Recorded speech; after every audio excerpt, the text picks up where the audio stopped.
The challenge, I would say, is not having a lot of time to spend with our members, like getting to know them, because they are the folks that are on the ground, in the field, helping kids and families daily. And it's just so remarkable and incredible, the work that they do in their communities. So for me, not being able to have more time, with our members, but I guess I should try and make some time to figure out just to tell them, thank you, or job well done, for what you do. And I mean, it's probably a very similar challenge that working in just nonprofit kind of brings to itself. But a big challenge would obviously be just having the money to do the things that I want to be able to do. With, for example, the conference, we have a tight budget to bring together 900 people and try to make a nice production. We want to have these well-known speakers, and we want to have all the nice food and the decorations and all these things that people come to expect at a nice conference. But it's hard with a tight budget to really pull all those things together. So it's a challenge, but I love being able to creatively think around cost prohibitive things and how we can still make things happen just on a budget. Maybe a blessing and a curse is that I'm newer to the movement. I joined NCA about 2 years ago now, almost 2 years ago now. So I was able to see the processes with a fresh set of eyes, as well as see the movement with a fresh set of eyes. And at first that was a challenge just because I didn't necessarily know. I was familiar with accreditation. So applying those principles to a fresh, new environment in the world of nonprofit and serving kids, that was a little bit of a challenge at first, but honestly, it has now become a blessing because now I'm way more familiar with how things are going and potentially moving us in an improving direction.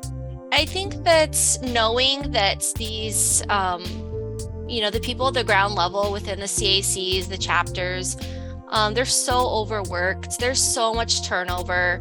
When you get somebody who's very new to the field, you bring them on and then they see what it really takes. I worked at a children's advocacy center in Portland, Oregon for 26 and a half years. And I started there as a forensic interviewer. So somebody who listens to children as they talk about kind of what happened to them. And for 20 years, I worked as the executive director at that center. Over 1,500 children a year came to our center for child abuse medical evaluation. So we would see like 6 children every day.